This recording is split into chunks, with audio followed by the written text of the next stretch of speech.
कुछ होगा, कुछ होगा अगर मैं बोलूँगा। न टूटे, न टूटे तिलिस्म सत्ता का, मेरे अंदर एक कायर टूटेगा।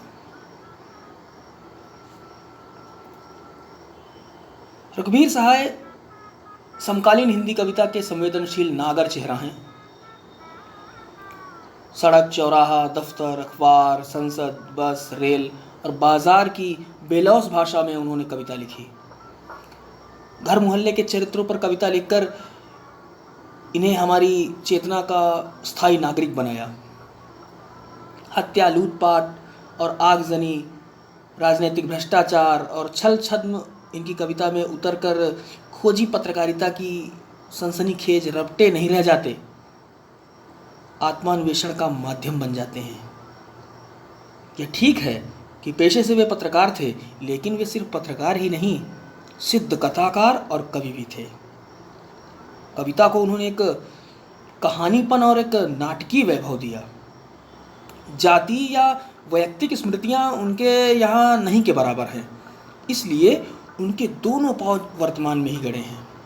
बावजूद इसके मार्मिक उजास और व्यंग बुझी खुरदुरी मुस्कानों से उनकी कविता पटी पड़ी है। छंदानुशासन के लिहाज से वे अनुपम है, पर ज़्यादातर बातचीत की सहज शैली में ही उन्होंने लिखा और बखूबी लिखा। बतौर पत्रकार और कवि घटनाओं में निहित विडंबना और त्रासदी को भी उन्होंने देखा। इनकी कविताओं की दूसरी विशेषता है छोटे या लघु की महत्ता का स्वीकार। महज बड़े कहे जाने वाले विषयों पर, समस्याओं पर ही दृष्टि नहीं डालते, बल्कि जिनको समाज में हाशिए पर रखा जाता है उनके अनुभवों को भी अपनी रचनाओं का विषय बनाते हैं। रघुवीर जी ने भारतीय समाज में ताकतवरों की बढ़ती हैसियत और सत्ता के खिलाफ भी साहित्य और पत्रकारिता के पाठकों का ध्यान खींचा। रामदास नाम की उनकी कविता आधुनिक हिंदी कविता की एक महत्वपूर्ण रचना मानी जाती है। अत्यंत साधारण और अनायासी प्रतीत होने वाले शैली में समाज की दारुण विडंबनाओं को पकड़ने की जो कला रघुवीर सहाय की कविताओं में मिलती है, उनका प्रतिनिधि उदाहरण है यहाँ प्रस्तुत कविता कैमरे में बंद अपाहिज, जो भूल गए हैं संग्रह से ली गई है। शारीरिक चुनौती को झेलते व्यक्ति से टेलीविज़न कैमरे के सामने किस तरह से सवाल पूछे जाएंगे और कार्यक्रम का सफल बनाने के लिए उससे कैसी भंगिमा की अपेक्षा की जाएगी, इसका लगभग सपाट तरीके से बयान करते हुए कवि ने एक तरह से पीड़ा के साथ दृश्य संचार माध्यम के संबंध को रेखांकित किया है। किसी की पीड़ा को बहुत बड़े दर्शक वर्ग तक पहुंचाने वाले व्यक्ति को उस पीड़ा के प्रति स्वयं संवेदनशील होने और दूसरों को संवेदनशील बनाने का दावेदार होना चाहिए। लेकिन विडंबना यह है कि आप जब पीड़ा को पर्दे पर उभारने का प्रयास करते हैं, तब कारोबारी दबाव के तहत आपका रवैया संवेदनहीन हो जाता है। सहाय जी की यह कविता टेलीविज़न स्टूडियो के भीतर की दुनिया को उभारती ज़रूर है, लेकिन यह आवश्यक नहीं कि इसे सिर्फ टेलीविज़न माध्यम से जोड़कर देखा जाए। अपनी व्यंजना में यह कविता हर एक ऐसे व्यक्ति की ओर इशारा करती है जो दुख, दर्द, यातना, वेदना को बेचना चाहता है। इस कविता को शारीरिक चुनौती झेलते लोगों के प्रति संवेदनशील नज़रिया अपनाने के लिए प्रेरित करते पाठ के रूप में भी देखा जा सकता है। इसके लिए कवि ने दूर संवेदनहीनता को रेखांकित करने का तरीका अपनाया है। वह दिखलाता है कि किस तरह करुणा जगाने के मकसद से शुरू हुआ कार्यक्रम क्रूर बन जाता है।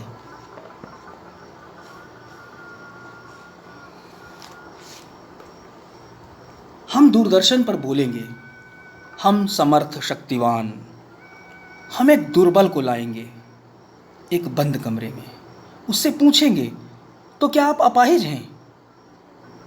तो आप क्यों अपाहिज हैं? आपका अपाहिजपन तो दुख देता होगा, देता है। कैमरा दिखाओ इसे बड़ा बड़ा। हाँ तो बताइए, आपका दुख क्या है? जल्दी बताइए। वह दुख बताइए, बता नहीं पाएगा।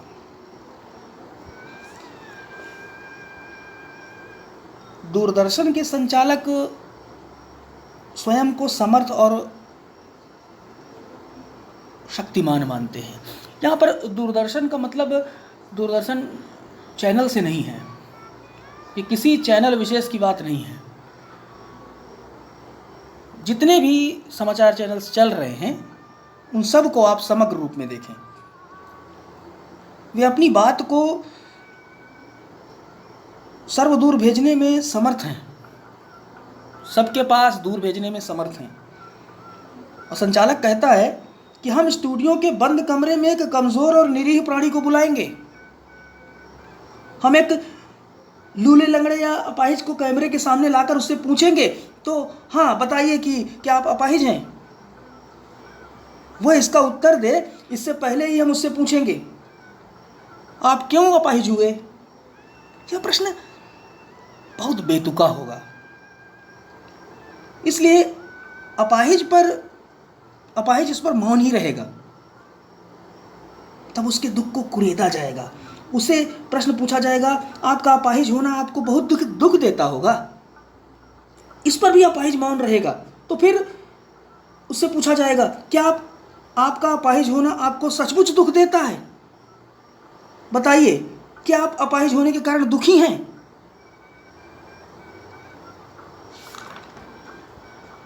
इस प्रश्न के साथ कैमरा अपाहिज के दुखी चेहरे की ओर और बड़ा करके दिखाएगा, नजर उसके पर होगी। तब उसे फिर उत्तेजित करके पूछा जाएगा, हाँ तो बताइए, आप अपने दुख के बारे में बताइए, जल्दी कीजिए, समय बीता जा रहा है, आप अपने दुख के बारे में सबको बताइए। संचालक को लगता है कि अपाहिज इतना होने पर दुख के बारे में भी कुछ नहीं बताएगा।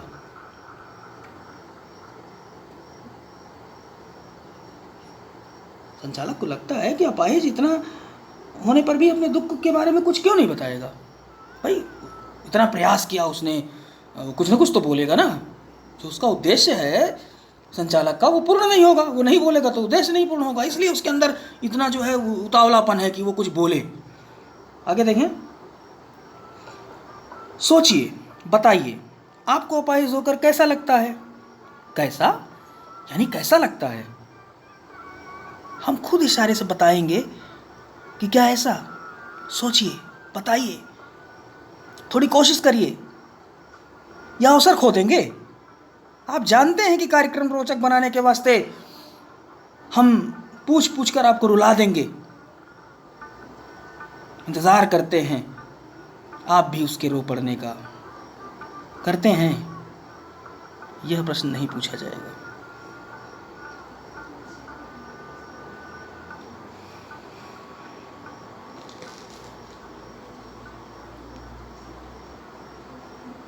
अपाहिज जी,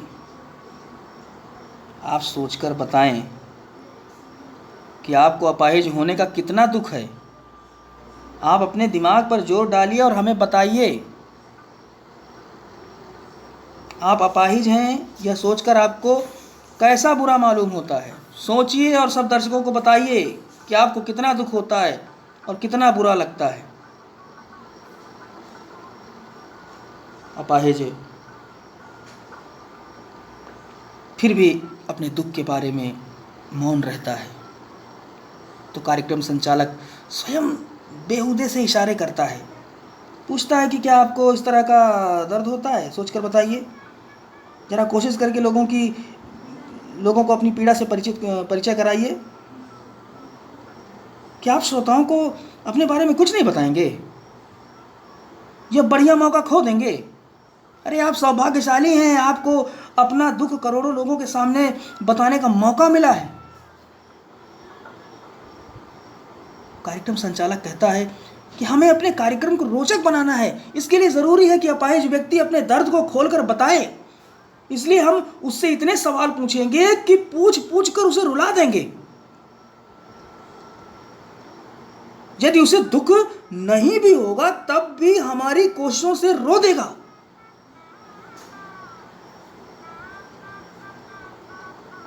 दर्शक भी उस क्षण की प्रतीक्षा करते हैं जबकि अपाहिज अपना दर्द बताते बताते रो पड़े। क्या दर्शक इंतजार नहीं करते? जरूर करते हैं।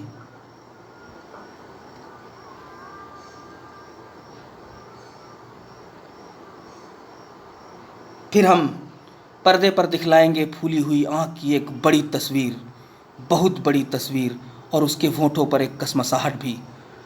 आशा है आप उसे उसकी अपंगता की पीड़ा मानेंगे। एक और कोशिश।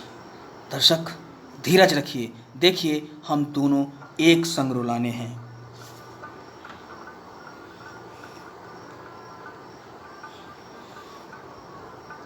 आप और वह दोनों। कैमरा बस करो, नहीं हुआ, रहने दो। पर्दे पर वक्त की कीमत है। अब मुस्कुराएंगे हम।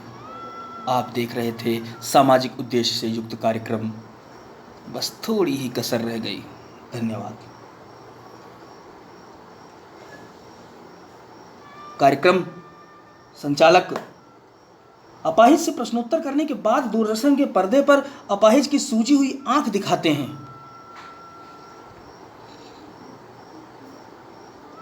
वे सूजी हुई आंख को बहुत बड़ा करके दिखाते हैं, जूम करके। इस प्रकार वे अपने दुख को, उसके दुख को और बहुत बड़ा करके दिखाना चाहते हैं। वे अपाहिज के होठों पर एक बेबसी और बेचैनी का दर्द भी दिखाते हैं। वे दर्शकों से आशा करते हैं कि वह किसी बेबसी और छटपटाहट को उसके अपाहिज होने का दर्द मानेंगे। कार्यक्रम संचालक यह कोशिश करते हैं कि वे अपाहिजों के दर्द को इस तरह दिखलाए कि न केवल अपाहिज रो पड़े, बल्कि उनके दर्द को देखकर दर्शक भी रो पड़े। परंतु प्रायः होता यह है कि कार्यक्रम संचालक अपनी इस कोशिश में सफल नहीं हो पाता। तब वह कैमरामैन को कैमरा बंद करने के लिए आदेश देता है।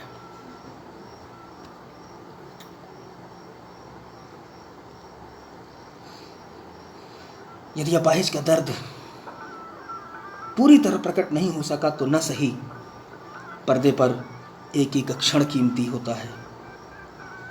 उन्हें समय और धन व्यय का भी ध्यान रखना है।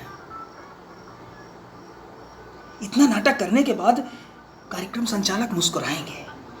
तो दर्शकों को संबोधित करेंगे कि कभी आपने सामाजिक पीड़ा को दिखाने वाला कार्यक्रम देखा?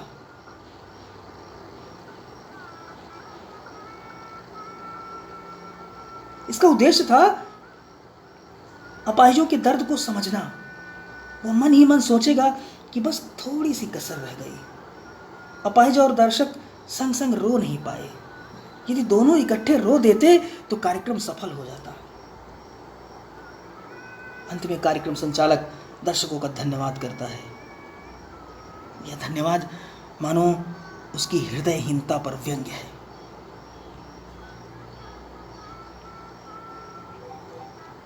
आत्मा को कचोटने वाली ये कविता है।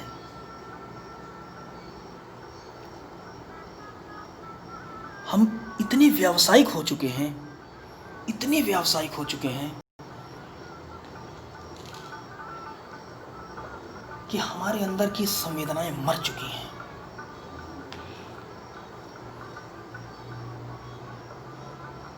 कुछ रोज पहले फेसबुक पर एक मीडिया कर्मी ने, छाया चित्रकार ने एक ऐसे बच्चे की फोटो ली जो कि नवजात था और मर चुका था और उसे कूड़ेदान में फेंक दिया गया था, और एक कुत्ता उसको उठा करके ले जा रहा था। मुझे यहाँ पर इस बात को बताने में भी संकोच हो रहा था कि इस तरह के दृश्य को मैं आपके सामने रख सकूं। मुझ में हिम्मत नहीं हो रही थी। मैं काफ़ी देर से यही सोच रहा था कि इस बात को मैं आपको बताऊं या ना बताऊं, लेकिन बताना इसलिए ज़रूरी समझा कि जिससे आप ये समझ सकें कि हम कितने व्यावसायिक हो चुके हैं, हमारी सोच कितनी व्यावसायिक हो चुकी है। वो छाया चित्रकार जिसने फोटो खींची उसको उसने सोचा होगा मैंने कितना महान काम किया है कि लोगों के सामने मैं उस बच्चे की स्थिति लेकर के आऊंगा। होना क्या चाहिए? आप उसकी जगह होते तो क्या करते? लाठी डंडा लेकर के उस कुत्ते को दौड़ाते, उस बच्चे को उससे बचाते। भले ही वो मर चुका था, उसका अंतिम संस्कार करते, कम से कम उसे इंसानों की तरह अंतिम संस्कार तो उसका हो जाता। नहीं, वह पत्रकार उसके पीछे पीछे फोटो खींचने के लिए उस कुत्ते के पीछे पीछे दौड़ रहा था। कितनी बार हम लोग ऐसे तमाम जो है मीडिया कर्मियों को देखते हैं। अभी जब तमाम मजदूर वापस आ रहे थे अपने घरों की ओर, पीड़ित हैं, परेशान हैं वो, लेकिन फिर भी मीडिया कर्मी उनके पास जा करके, हम बताइए आपको कितनी तकलीफ हुई, 500 किलोमीटर चलने के बाद आपको कैसा महसूस हो रहा है? अरे नालायकों, कैसा महसूस हो रहा होगा? ये सवाल पूछने का है। ये तो हम सहज अनुमान लगा लेंगे कि अगर कोई 500 किलोमीटर 1000 किलोमीटर से चला आ रहा है, पैदल चला आ रहा है, तो उसकी क्या स्थिति होगी। आपको उसके प्रति संवेदनाएं प्रकट करनी है, आपको उसका सहयोग करना है, एक समाचार की तरह उसको बताना है। उसकी संवेदनाओं को नोचना नहीं है, उसकी संवेदनाओं को बेचना नहीं है। अगर हम मनुष्य हैं, मानव हैं, इंसान हैं, तो हमारे अंदर वो मानवता, इंसानियत होनी चाहिए। प्राणी मात्र से, जीव मात्र से हमें प्रेम होना चाहिए। निश्चित रूप से आप इस कविता के मर्म को समझ गए होंगे और कवि ने इस कविता की रचना क्यों की होगी, इस उद्देश्य को भी आप समझ चुके होंगे। धन्यवाद।